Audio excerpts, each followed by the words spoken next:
ನಮಸ್ಕಾರ, welcome back to my YouTube channel. ಎಲ್ಲರೂ ಹೇಗಿದ್ದೀರಾ? ಹೋಪ್ ಎಲ್ಲರೂ ಚೆನ್ನಾಗಿದ್ದೀರಾ ಅಂತ ಭಾವಿಸ್ತೀನಿ. ಸೊ ಇವತ್ತು ಶನಿವಾರ ಬೆಳಗ್ಗೆನೇ ಎದ್ದಿದ್ದೀನಿ, 5:30ಗೆ ಎದ್ದೆ. ಸೊ ಇವಾಗ ವ್ಲಾಗ್ ಸ್ಟಾರ್ಟ್ ಮಾಡೋಣ ಅಂತ ಹೇಳಿಬಿಟ್ಟು ಇವಾಗ ಕಾಫಿ ಎಲ್ಲ ಮುಗಿಸಿ ಬಾಗಿಲಿಗೆಲ್ಲ ನೀರು ಹಾಕಿ ಅದಾದಮೇಲೆ ಮತ್ತೆ ಅಡಿಕೆ ಸಸಿ ಪ್ಯಾಕೆಟ್ ಮಾಡೋಕ್ಕೆ ಹೋಗಬೇಕು. ಯಾಕಂದರೆ ಇನ್ನೊಂದು ಸ್ವಲ್ಪನೇ ಇರೋದು, ಕಂಪ್ಲೀಟಾಗಿ ಮುಗಿಯುತ್ತೆ.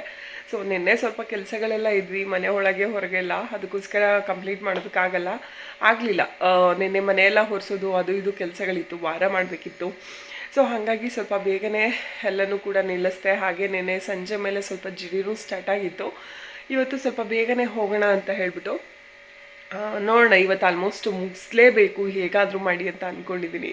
ಸೊ ನೋಡೋಣ, ಇವತ್ತಿನ ಒಂದು ವ್ಲಾಗ್ನ ಶೇರ್ ಮಾಡ್ತೀನಿ. ಹಾಗೆ ಸಬ್ಸ್ಕ್ರೈಬ್ ಮಾಡ್ಕೊಳ್ದೆ ನೋಡ್ತಾ ಇದ್ರೆ ದಯವಿಟ್ಟು ಸಬ್ಸ್ಕ್ರೈಬ್ ಮಾಡ್ಕೊಂಡು ನೋಡಿ. ಹಾಗೆ ಲೈಕ್ ಶೇರ್ ಕಮೆಂಟ್ ಮಾಡಿ ಅಂತ ಹೇಳ್ತಾ ಬನ್ನಿ ಇವತ್ತಿನ ಒಂದು ವ್ಲಾಗ್ ಹೇಗಿರುತ್ತೆ. ಸೊ ನೋಡೋಣ. ಮೈಸೂರು ಸಿಲ್ಕ್ ಸ್ಯಾರಿದು ನಾನು ವಿಡಿಯೋ ಹಾಕಿದಾಗ ಪಾಪ ತುಂಬ ಜನ ಲೈಕ್ ಮಾಡಿದ್ದೀರಾ. ಎಷ್ಟೋ ಜನಕ್ಕೆ ಇದು ಹೌದು ನಿಜ ಅಂತಲೂ ಕೂಡ ಅನಿಸಿದೆ, ನನಗೆ ಗೊತ್ತಿದೆ. ಸೊ ಅದ್ರ ಬಗ್ಗೆ ನಾನು ಲಾಸ್ಟಲ್ಲಿ ಮಾತಾಡ್ತೀನಿ, ಓಕೆನಾ? ಯಾಕಂದರೆ ನಾನು ಡೈಲಿ ದಿನಚರಿದು ಏನೇನಿದು ಅದು ಏನು ಕೂಡ ನಿಮ್ಮ ಹತ್ರ ಶೇರ್ ಮಾಡ್ಕೊಂಡಿಲ್ಲ. ಇವತ್ತು ಶೇರ್ ಮಾಡ್ಕೊಳ್ಳೋಣ ಅಂತ. ಲಾಸ್ಟ್ ಟೈಮು ಕೂಡ ಮಾವನ ಬಗ್ಗೆನೇ ಮಾತಾಡಿದ್ದಾಯಿತು. ಈಗ ನೆಕ್ಸ್ಟು ಲಾಸ್ಟಲ್ಲಿ ಅದಕ್ಕೇ ಮೈಸೂರು ಸಿಲ್ಕ್ ಸ್ಯಾರಿದು ಒಬ್ಬರು ಕಮೆಂಟ್ ಮಾಡಿದರು. ನೀವು ಆಲ್ರೆಡಿ ಓದಿರ್ತೀರಿ ಎಲ್ಲರೂ ಕೂಡ. ಸೊ ಆ ಕಮೆಂಟ್ ಬಗ್ಗೆ ಮಾತಾಡೋಣಂತೆ, ಓಕೆನಾ? ಸೊ ಲಾಸ್ಟ್ವರೆಗೂ ನೋಡಿ, ಖಂಡಿತ ಮಾತಾಡ್ತೀನಿ. ಇವಾಗ ಸದ್ಯಕ್ಕೆ ಕೆಲಸಗಳನ್ನ ಸ್ಟಾರ್ಟ್ ಮಾಡ್ಕೊಂಡಿದ್ದೀನಿ. ಅಂದರೆ ಮನೆಯವ್ರಿಗೆ ಬಗ್ಗೆ ಎದ್ದು ಮಾಡೋದಕ್ಕಾಗಲ್ಲ, ಪಾಪ ಅವ್ರು ಆಲ್ರೆಡಿ ಹಾಕ್ತಾಯಿದ್ರು. ಅಷ್ಟರಲ್ಲಿ ನಾನು ಬಂದು ಇಲ್ಲ ಬಿಡಿ ನಾನೇ ಮಾಡ್ತೀನಿ ಅಂತ ಹೇಳಿ, ಆಮೇಲೆ ತುಂಬ ಹೆವಿ ಇರೋದ್ರಿಂದ ಕ್ಯಾನ್ಗಳನ್ನ ಎತ್ತೋದಕ್ಕಾಗಲ್ಲ, ಹಾಲನ್ನ ಪಲ್ಟಿಸೋದಕ್ಕಾಗಲ್ಲ, ಎಲ್ಲ ನಾನೇ ಮಾಡ್ತಾಯಿದ್ದೀನಿ ಸದ್ಯಕ್ಕೆ. ಅವ್ರನ್ನ ಕರ್ಕೊಂಡು ಹಾಸ್ಪಿಟಲ್ಗೆ ಹೋಗಬೇಕು, ನೋಡಬೇಕು ಯಾವತ್ತು ಹೋಗೋದು. ಅವರಂತೂ ಅವತ್ತು ಹೋಗೋಣ ಇವತ್ತು ಹೋಗೋಣ ಅಂತ ಮುಂದೆ ಹಾಕ್ತಾನೆ ಇದ್ದಾರೆ. ಯಾಕಂದರೆ ಇಲ್ಲಿ ಅಡಿಕೆ ಸಸಿ ಪ್ಯಾಕೆಟ್ ಮಾಡೋದು ಇನ್ನೂ ಉಳ್ಕೊಂಡಿದೆ. ಹಾಗಾಗಿ ಕೆಲಸ ಇದ್ದಾಗ ಖಂಡಿತ ನಮಗೂ ಮನಸ್ಸಿರೋದಿಲ್ಲ, ಅವ್ರಿಗೂ ಮನಸ್ಸಿರೋದಿಲ್ಲ.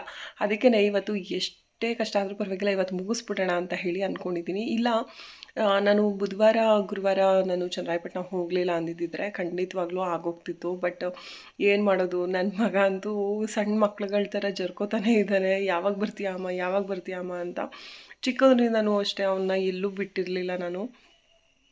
ಸೊ ಲಾಸ್ಟ್ ಟೈಮಲ್ಲಿ ನಮ್ಮ ಮನೆಯವ್ರಿಗೆ ಒಂದು 8 ವರ್ಷದ ಹಿಂದೆಯೇ ಅವ್ರಿಗೆ ಬ್ಲಡ್ ಕ್ಲಾಟ್ ಆಗಿತ್ತು ಕಾಲಿನಲ್ಲಿ. ಅದನ್ನು ತೋರಿಸೋದಕ್ಕೆ ನಾವು ಬೆಂಗಳೂರಿಗೆ ಹೋಗಬೇಕಿತ್ತು. ಹಾಸ್ಪಿಟಲ್ನೆಲ್ಲ ಮಕ್ಕಳನ್ನ ಕರ್ಕೊಂಡು ಹೋಗೋದು ಬೇಡ ಅಂತ ಹೇಳಿ, ಅವನಿನ್ನೂ ಚಿಕ್ಕವನು ಅವಾಗ 2.5-3 ವರ್ಷ ಅನ್ಕೊತೀನಿ. ಸೊ ಅವಾಗ ಬೇಡ ಅಷ್ಟು ಚಿಕ್ಕ ವಯಸ್ಸಿನಲ್ಲೆಲ್ಲ ಕರ್ಕೊಂಡು ಹೋಗೋದು ಅಂತ ಅಮ್ಮನ ಹತ್ರ ಬಿಟ್ಟಿದ್ದೆ. ಅವಾಗಂತೂ ಎಷ್ಟು ರಚ್ಚೆ ಮಾಡಿದ ಅಂದರೆ ಅಮ್ಮ ಅಪ್ಪ ಎಲ್ಲ ಹೊಡೆದ್ರೂ ಕೂಡ ಬಾಯಿ ಮುಚ್ಚಿರಲಿಲ್ಲ ಅವನು, ಅಷ್ಟು ರಚ್ಚೆ ಮಾಡಿಬಿಟ್ಟಿದ್ದ.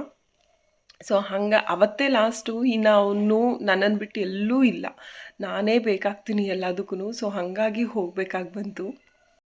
ಹೊರಗಡೆ ಆಲ್ರೆಡಿ ಬೆಳಗ್ಗೆ ಜಿಡಿ ಸ್ಟಾರ್ಟ್ ಆಗಿದೆ, ಹೇಗೆ ಹಾಕೋದೋ ಗೊತ್ತಿಲ್ಲ. ಸೊ ಹೋಗಬೇಕು, ಇಲ್ಲ ಮೇಲ್ಗಡೆ ಸ್ವಲ್ಪ ಟಾರ್ಪಲ್ ಕಟ್ಟಿಸ್ಕೊಂಡು ಹೋಗಬೇಕು. ಅದಕ್ಕೆ ಮನೆಯವ್ರನ್ನ ವೆಯ್ಟ್ ಮಾಡ್ತಾ ಇದ್ದೀನಿ. ಸೊ ಗಾಳಿ ಬೀಸ್ತು ಅಂದ ತಕ್ಷಣ ಸ್ವಲ್ಪ ಕಡಿಮೆ ಆಗಿಬಿಡುತ್ತೆ ಮಳೆ, ಬಟ್ ಗಾಳಿ ಏನೂ ಇಲ್ಲ, ಜಿಡಿ ಸ್ಟಾರ್ಟ್ ಆಗಿಬಿಟ್ಟಿದೆ. ಸೊ ಆಮೇಲೆ ಜೋರಾಗಿಬಿಟ್ರೆ ಕಷ್ಟ, ಮಣ್ಣು ಕೂಡ ನೆಂದು ಹೋಗುತ್ತೆ, ನಾನು ಕೂಡ ನೆಂದೋಗ್ತೀನಿ. ಅದಕ್ಕೆ ಸೊ ಟಾರ್ಪಲ್ಲೆಲ್ಲ ಕಟ್ಸೋಣ ಅಂತ ಹೇಳಿಬಿಟ್ಟು ಕುಡಿದು ಬಾಗಿಲಿಗೆ ನೀರು ಹಾಕಿ ಪಾತ್ರೆನೆಲ್ಲ ವಾಶ್ ಮಾಡಿ ಎಲ್ಲನೂ ಕೂಡ ಮುಗಿಸಿದ್ದೀನಿ. ಇನ್ನು ತಿಂಡಿ ಮಾಡೋದಕ್ಕೆ ಮಾತ್ರ ಬರಬೇಕು, ಒಂದು 8:00ವರೆಗೆಲ್ಲ ಬರೋಣ ಅಂತ ಹೇಳಿಬಿಟ್ಟು. ಸೊ ಇವಾಗ 1 ಅವರ್ 1.5 ಅವರ್ ಆದರೂ ಒಂದು 50-60 ಪ್ಯಾಕೆಟ್ಸ್ನ ಆದರೂ ಮಾಡ್ಬೋದು. ಅದಕ್ಕೆ ಇವಾಗ ಹೊರಡಬೇಕು. ಸೊ ಮನೆಯವರು ಹಾಲು ಹಾಕೋದಕ್ಕೆ ಅಂತ ಹೇಳಿ ಹೋಗಿದ್ರು, ಇನ್ನೂ ಕೂಡ ಬಂದಿಲ್ಲ, ಅವ್ರನ್ನೇ ವೆಯ್ಟ್ ಮಾಡ್ತಾ ಇದ್ದೀನಿ. ಸೊ ಕಂಟಿನ್ಯೂ ಮಾಡ್ತೀನಿ ವ್ಲಾಗ್ನ ನೋಡಿ. ನಾನು ಮಾಡಬೇಕಾದ್ರೆ ವೀಡಿಯೋ ಮಾಡೋದಕ್ಕಾಗಲಿಲ್ಲ, ಯಾಕಂದರೆ ಸಿಕ್ಕಾಪಟ್ಟೆ ಜಿಡಿ ಬರ್ತಾನೆ ಇತ್ತು. ಮನೆಯವರಂತೂ ಪಾಪ ಹೊರಗಡೆ ಬಂದು ವೀಡಿಯೋ ಎಲ್ಲ ಮಾಡೋದಕ್ಕಾಗಲಿಲ್ಲ. ಇನ್ನು ಮೊಬೈಲ್ನ ಎಲ್ಲಿ ಬೇಕಲ್ಲಿ ಇಟ್ಟರೆ ಸುಮ್ಮನೆ ಹಾಳಾಗುತ್ತೆ. ಆಲ್ರೆಡಿ ನಮ್ಮ ಮನೆಯವ್ರದ್ದು ಫೋನ್ ಹಾಳಾಗಿದೆ. ಸೊ ಅಟ್ಲೀಸ್ಟ್ ನಂದಾದರೂ ಚೆನ್ನಾಗಿದೆ. ಸೊ ನಾನು 3 ಇಯರ್ ಆಯಿತು, 3 ಇಯರ್ ಆಗಿ 4 ಇಯರ್ ನಡೀತಾ ಇದೆ ನನ್ನ ಮೊಬೈಲ್ ತೊಗೊಂಡು. ಸೊ ಅದಕ್ಕೆ ನಂದಾದರೂ ಚೆನ್ನಾಗಿರಲಿ ಅಂತ ಹೇಳ್ಬಿಟ್ಟು ನಾನು ಅಷ್ಟಾಗಿ ಮಳೆ ಬರಬೇಕಾದ್ರೆ ಈ ಥರ ಎಲ್ಲ ಕೆಲಸ ಮಾಡಬೇಕಾದ್ರೆ ಫೋನ್ ತೊಗೊಳೋದು ತುಂಬಾ ಕಡಿಮೆ. ಫೋನ್ ತೊಗೊಂಡೋದ್ರೂ ಏನಾದರೂ ಒಂದು ಪಾಕೆಟ್ಗೆ ಹಾಕ್ಕೊತೀನಿ, ಇಲ್ಲಾಂದರೆ ನಂದು ಪ್ಯಾಂಟ್ ಜೋಬಿಗೆ ಹಾಕ್ಕೊಂಡು ಕೂತ್ಕೊಂಡ್ಬಿಟ್ಟಿರ್ತೀನಿ. ಸೊ ಹಾಗಾಗಿ ನಾನು ವೀಡಿಯೋ ಏನೂ ಮಾಡ್ಕೊಳ್ಳಲಿಲ್ಲ. ಅದಾದಮೇಲೆ ವೀಡಿಯೋ ಮಾಡಿದ್ದೀನಿ ನೋಡಿ, ಅಷ್ಟೇ ಸಸಿಗಳಿದ್ದಿದ್ದು. ಖಂಡಿತ ಎಷ್ಟು 10 ಗಂಟೆ ಹೊತ್ತಿಗೆಲ್ಲ ಮುಗಿಸೇ ಹಾಕ್ತೆ. ನನಗಂತೂ ಖುಷಿ ಆಗೋಯಿತು, ಸದ್ಯ ಮುಗೀತಲ್ಲಪ್ಪ ಅಂತ ಹೇಳಿ. ಅದನ್ನೆಲ್ಲ ಎತ್ತಿಡಬೇಕು, ಲೇಬರ್ ಬರ್ತಾರೆ ಒಬ್ಬರಣ್ಣ. ಸೊ ಅವರು ಟ್ಯಾಕ್ಟ್ರ್ ತೊಗೊಂಡು ತೋಟಕ್ಕೆ ಹೋಗಿದ್ದಾರೆ. ಅವರು ಮಧ್ಯಾಹ್ನ ಊಟಕ್ಕೆ ಬರ್ತಾರೆ. ಇವಾಗ ಊಟಕ್ಕೆ ಬಂದಾಗ ಅದನ್ನೆಲ್ಲ ಎತ್ತಿಡ್ಸೋಣ ಅಂತ ಹೇಳಿ ಹಾಗೆ ಬಿಟ್ಟಿದ್ದೀನಿ. ಇವಾಗ ಫಿಶ್ ತರಿಸಿದೆ. ನನ್ನ ಮಗ ಇದ್ದಾಗಂತೂ ತರ್ಸೋಕ್ಕಾಗಲ್ಲ, ಯಾಕಂದರೆ ಅವನು ಫಿಶ್ ಸಾಂಬಾರಲ್ಲಿ ತಿನ್ನಲ್ಲ, ಅವ್ನಿಗೆ ಫ್ರೈ ಮಾಡಬೇಕು. ನಮಗೆ ಫ್ರೈಗಿಂತ ಸಾಂಬಾರು ತುಂಬಾ ಇಷ್ಟ. ಸೊ ನಮ್ಮ ಮನೆಯವರು ಅಷ್ಟಕ್ಕಷ್ಟೇ ತಿನ್ನೋದು, ಬಟ್ ನನಗಂತೂ ಸಿಕ್ಕಾಪಟ್ಟೆ ಇಷ್ಟ. ಅದಕ್ಕೋಸ್ಕರ ಅಂತ ಹೇಳಿ ತರಿಸಿದ್ದೆ. ಬರೀ ಸಾಂಬಾರು ಮಾಡಿದ್ದೀನಿ, ಫಿಶ್ ಸಾಂಬಾರು ಮತ್ತು ಮುದ್ದೆ ಮಾಡ್ತಾಯಿದ್ದೆ. ಈಗ ಊಟ ಎಲ್ಲ ಮುಗಿಸ್ಕೊಂಡು ಅಡಿಕೆ ಸಸಿ ಪ್ಯಾಕೆಟ್ಸ್ ಎಲ್ಲನೂ ಎತ್ತಿಟ್ಬಿಡೋಣ ಅಂತ ಹೇಳಿ ಬಂದ್ವಿ. ಅವಣ್ಣನೂ ಕೂಡ ಬಂದಿದ್ದರು. ಸೊ ಹೀಗೆ ಟಬ್ಬಲ್ಲಿ ಹಿಂಗೆ ಇಟ್ಕೊಂಡು ಎಷ್ಟು ಹೆವಿ ಇರುತ್ತೆ ಗೊತ್ತಾ, ಒಂದೊಂದು ಪ್ಯಾಕೆಟ್ ಏನಿಲ್ಲ ಅಂದರೂ ಒಂದು 2-2.5 kg ಹಿಡಿಬೋದು ಮಣ್ಣು. ಅಂದರೆ ನಾನು ತುಂಬ ಬಿಗಿಯಾಗಿ ತುಂಬಿದ್ದೀನಿ, ಯಾಕಂದರೆ ನೀರು ಬಿಟ್ಟಾಗ ಇನ್ನೂ ಕೆಳಗೆ ಹೋಗ್ಬಿಡುತ್ತೆ ಮಣ್ಣು. ಆವಾಗ ಪ್ಯಾಕೆಟೆಲ್ಲ ಕ್ಲೋಸ್ ಆದರೆ ನಮಗೆ ಗೊಬ್ಬರ ಹಾಕೋದಕ್ಕೆ ಎಲ್ಲದಕ್ಕೂ ಹಿಂಸೆ ಆಗುತ್ತೆ. ಸೊ ಹಾಗಾಗಿ ಬೇಡ ಅಂತ ಹೇಳಿ ತುಂಬಾ ತುಂಬಿ ಎಲ್ಲನೂ ನೀಟಾಗಿ ಇದು ಮಾಡಿದ್ದೀನಿ. ಅಣ್ಣ ಬಂದಾಗ ಮಾಡೋಣ ಅಂತ ಮಡಗೋಣ ಅಂತ ಹೇಳಿ ಇದು ಮಾಡ್ತಾಯಿದ್ವಿ. ಸೊ ಇನ್ನೊಂದು ಸ್ವಲ್ಪ ಹೊತ್ತೆ ಮುಗ್ದೇ ಹೋಯಿತು, ಇನ್ನು ಮತ್ತೆ ನೀರು ಬಿಡಬೇಕು. ಪ್ಯಾಕೆಟ್ಸ್ನ ಮಾಡಿ ಯಾವಾಗ ಈ ಥರ ಜೋಡಿಸ್ತೀವಿ ಆವಾಗ ನೀರು ಬಿಟ್ಬಿಡ್ತೀವಿ. ಸೊ ನೆಕ್ಸ್ಟು ಸ್ಪ್ರಿಂಕ್ಲರ್ ಮಾಡಬೇಕು. ಜೆಟ್ ಹಾಕ್ತಾರೆ ಅಲ್ವಾ, ಸೊ ಆ ಥರ ಮಾಡಿದ್ರೆ ನಿಧಾನವಾಗಿ ಒಂದೊಂದೇ ಹನಿ ಬೀಳ್ತಾ ಇದ್ದರೆ ಸೊ ಅದು ಜಾಸ್ತಿ ನೀರು ತಗೊಳುತ್ತೆ. ಆವಾಗ 2 ಡೇಸ್ಗೆ ಒಂದು ಸರಿ ಬಿಡ್ಬೋದು. ನಾವು ಪೈಪಲ್ಲಿ ಬಿಟ್ಟಾಗ ಏನಾಗುತ್ತೆ, ಎಕ್ಸ್ಟ್ರಾ ನೀರುಗಳೆಲ್ಲ ಸುಮ್ಮನೆ ಸೋರೋಗ್ತಾ ಇರುತ್ತೆ ಹೊರಗಡೆಗೆ, ಅದು ಅಷ್ಟಾಗಿ ನೀರು ತಗೊಳ್ಳಲ್ಲ. ಸೊ ಮಳೆ ನೀರಿಗಂತೂ ಇನ್ನೂ ಚೆನ್ನಾಗುತ್ತೆ. ಸಸಿಗಳು ಇವಾಗ ಪ್ಯಾಕೆಟ್ಗೆ ಹಾಕಿರೋದ್ರಿಂದ ಮಳೆಗೆ ತುಂಬ ಚೆನ್ನಾಗುತ್ತೆ. ಅದಕ್ಕೋಸ್ಕರನೇ ಈ ಜೂನ್ ಟೈಮ್ನಲ್ಲಿ, ಜುಲೈ ಟೈಮ್ನಲ್ಲಿ ಪ್ಯಾಕೆಟ್ಗಳನ್ನ ಮಾಡೋದು. ಮಳೆ ನೀರಿಗೆ ಎಂಥ ಬೆಳೆನಾದರೂ ಕೂಡ ತುಂಬಾ ಚೆನ್ನಾಗುತ್ತೆ ಅಂತ ಹೇಳಿಬಿಟ್ಟು. ಸೊ ನಮಗೆ ಸದ್ಯಕ್ಕೆ ಇಲ್ಲ, ಚನ್ನರಾಯಪಟ್ಟಣದಲ್ಲೆಲ್ಲ ತುಂಬಾ ಚೆನ್ನಾಗಿ ಮಳೆ ಬರ್ತಾ ಇದೆ ಆ ಕಡೆ ಎಲ್ಲ, ಯಾಕಂದರೆ ಹಾಸನ ಹತ್ರ ಆಯಿತು. ಸೊ ಹಾಗಾಗಿ ಅಲ್ಲಿ ಚೆನ್ನಾಗೇ ಮಳೆ ಬರ್ತಾ ಇದೆ. ಬಟ್ ಇಲ್ಲಿಗೆ ತುಂಬ ಗಾಳಿ, ಸಿಕ್ಕಾಪಟ್ಟೆ ಗಾಳಿ ಅಷ್ಟೇ. ಎಲ್ಲೋ ಒಂದೊಂದು ಸರಿ ಗಟ್ಟಿಯಾಗಿ ಬರುತ್ತೆ, ಸೆಕೆಂಡ್ಸ್ ಅಷ್ಟೇ, ಆಮೇಲೆ ನಿಂತೋಗ್ಬಿಡುತ್ತೆ. ಹೀಗೆ ಆಗ್ತಾಯಿದೆ ನಮಗೆ. ಗಟ್ಟಿಯಾಗಿ ಬಂದುಬಿಟ್ರೆ ರೈತರುಗಳಿಗೆ ತುಂಬಾ ಖುಷಿ ಆಗುತ್ತೆ. ಬಟ್ ನಮ್ಮ ಕಡೆ ಬರೋದೇ ಇಲ್ಲ, ಟೌನ್ ಕಡೆನೇ ಉಯ್ತಾ ಇದೆ. ಬಟ್ ಏನಕ್ಕೆ ಬರ್ತಾ ಇದೆಯೋ ಗೊತ್ತಿಲ್ಲ ಟೌನ್ ಕಡೆ. ಸೊ ನಮಗೆ ಮಳೆ ಬೇಕು ಅಂತ ಅಂದರೂ ಇವಾಗ ಸದ್ಯಕ್ಕೆ ಮಳೆ ಇಲ್ಲ. ಬರೀ ಜಿಡಿ ಬರುತ್ತೆ, ಜೋರ ಗಾಳಿ ಬೀಸ್ಕೊಂಡ್ಬಿಡುತ್ತೆ, ಅಲ್ಲಿಗೆ ಸ್ಟಾಪ್ ಆಗುತ್ತೆ. ಸೊ ಓಕೆ ಫ್ರೆಂಡ್ಸ್, ಇವಾಗ ನಿಮಗೆ ನಾನು ಶೇರ್ ಮಾಡ್ತೀನಿ. ಅಡಿಕೆ ಪ್ಯಾಕೆಟ್ಸ್ ಎಲ್ಲನೂ ಕೂಡ ಮುಗೀತು. ನಿಮಗೆ ಸ್ಯಾರಿ ಐಡಿಯಾನೇ ಇಲ್ಲ ಅಂತ ಹೇಳಿ ಒಬ್ಬರು ಕಮೆಂಟ್ ಮಾಡಿದರು. ಮೇಡಮ್, ಸಿಲ್ಕ್ ಮಾರ್ಕ್ ಸರ್ಟಿಫೈಡ್ ಇಲ್ದಲೇ ನಾನು ಖಂಡಿತವಾಗ್ಲೂ ಸ್ಯಾರಿನ ಪರ್ಚೇಸ್ ಮಾಡಿಲ್ಲ. ಆಮೇಲೆ ನೀವು ಕೂಡ ಅಷ್ಟೇ, ಈಗ 120 GSMದು 14,000 15,000 ಅಂತ ಏನು ತೊಗೊಂಬರ್ತೀರಾ, ಅವರು ಕೂಡ ಸಿಲ್ಕ್ ಮಾರ್ಕ್ ಸರ್ಟಿಫೈಡೇ ಇದೆ ಅಂತ ಹೇಳಿಬಿಟ್ಟು ಹಾಕಿ ಕಳಿಸ್ತಾರೆ. ಬಿಟ್ಟರೆ ಬೇರೆ ಯಾವ ಥರನೂ ನಿಮಗೆ ಪ್ರೂಫ್ನ ಅವ್ರು ಕೊಡೋದಿಲ್ಲ. ನನಗೂ ಕೂಡ ಅಷ್ಟೇ, ಅವರು ಸಿಲ್ಕ್ ಮಾರ್ಕ್ ಸರ್ಟಿಫೈಡ್ನ ಸ್ಟಿಕ್ಕರ್ ಏನು ಬರುತ್ತೆ ಅದನ್ನು 2 ಸ್ಯಾರಿಗೂ ಹಾಕಿಬಿಟ್ಟು ಕಳಿಸಿದ್ದಾರೆ.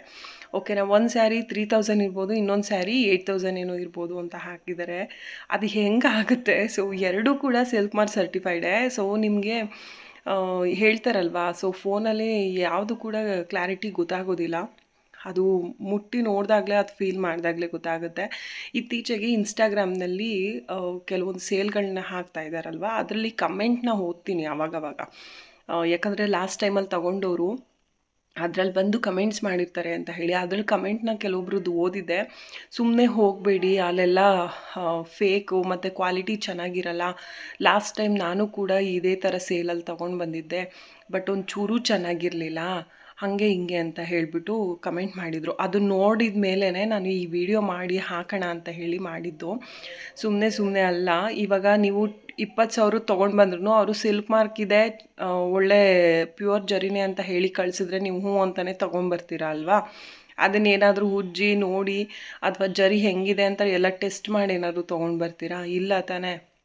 ಸೊ ನಾವು ಕೂಡ ಹಾಗೇ 2 ಸ್ಯಾರಿನೂ ಕಂಪೇರ್ ಮಾಡಿ ನೀವು ಆ ಥರ ಹೇಳಿದಾಗ ನನಗೆ ಶಾಕ್ ಆಯಿತು. 3,000ಕ್ಕೆ ಯಾರಾದರೂ ಸಿಲ್ಕ್ ಮಾರ್ಕ್ ಸರ್ಟಿಫಿಕೇಟ್ದು ಒಂದು ಪ್ಯೂರ್ ಮೈಸೂರು ಸಿಲ್ಕ್ ಸ್ಯಾರಿನ ಸೇಲ್ ಮಾಡ್ತಾರಾ?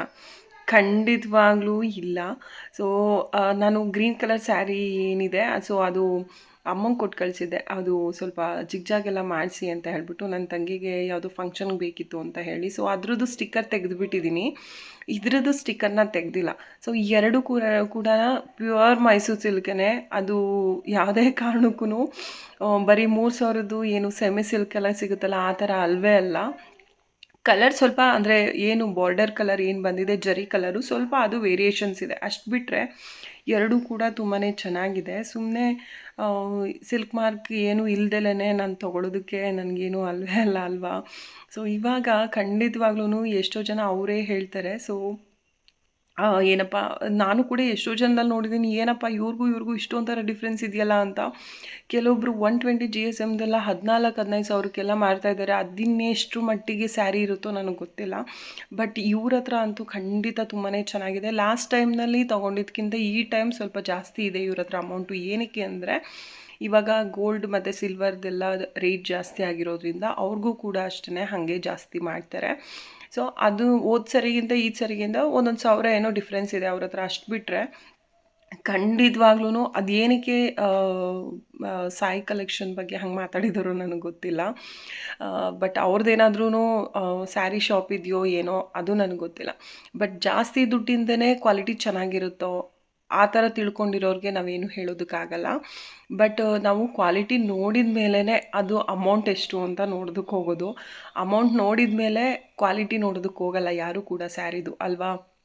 ಸ್ಯಾರಿ ಕ್ವಾಲಿಟಿ ಚೆನ್ನಾಗಿತ್ತು ಅಂತ ಅಂದರೆ ಅದು 500 ರೂಪಾಯಿ ಸ್ಯಾರಿ ಆಗಲಿ, ಕ್ವಾಲಿಟಿ ಚೆನ್ನಾಗಿದೆ, ಬಾಳಿಕೆ ಚೆನ್ನಾಗಿ ಬರುತ್ತೆ, ನಮಗಿಷ್ಟ ಆಯಿತು ಡಿಸೈನ್ ಅಂದಾಗ ನಾವು ತೊಗೊತೀವಿ. ಅದೇ ರೀತಿ ಮೈಸೂರು ಸಿಲ್ಕ್ ಸ್ಯಾರಿಲೇ ನಾನು ಒಂದೇ ಶಾಪಲ್ಲಿ ಯಾಕಂದರೆ ಬೇಕಾಬಿಟ್ಟು ಯಾರ್ಯಾರ್ದೋ ಶಾಪಲ್ಲಿ ನಾನು ತೊಗೊಳೋದಕ್ಕೆ ಇಷ್ಟಪಡಲ್ಲ. ಯಾಕಂದರೆ ಇವಾಗ ತುಂಬಾ ಫೇಕ್ ನಡೀತಾ ಇದೆ. ಅದು ನ್ಯೂಸಲ್ಲೂ ಕೂಡ ಬಂದಿತ್ತು. ನ್ಯೂಸಲ್ಲೂ ಕೂಡ ಕೆಲವೊಬ್ಬರು ಮೈಸೂರು ಸಿಲ್ಕ್ ಸ್ಯಾರಿ ಬಗ್ಗೆ ಮಾತಾಡಿದರು. ಓಕೆನಾ, ಇದ್ರ ಮರ್ಯಾದೆನೇ ತೆಗಿತಾ ಇದ್ದಾರೆ. ಸೊ 500 ರೂಪಾಯಿ ಸ್ಯಾರಿ ತೊಗೊಂಡೋಗಿ 5,000 ಸೀರೆ ಅಂತ ಮಾರ್ತಾ ಇರೋದು ಉಂಟು ಇವಾಗ. ಅದೇ ಒಂದು ದೊಡ್ಡ ಬಿಸ್ನೆಸ್ ಆಗಿ ಮಾರ್ಪಟ್ಟಿದೆ ಅಂತ ಎಲ್ಲ ಕೇಳ್ಪಟ್ಟಿದೆ. ಸೊ ಹಾಗಾಗಿ ನಮ್ಮ ಹುಷಾರಲ್ಲಿ ನಾವು ಇರಬೇಕು ಅಂತ ಹೇಳಿದ್ದು ಅಷ್ಟೇ.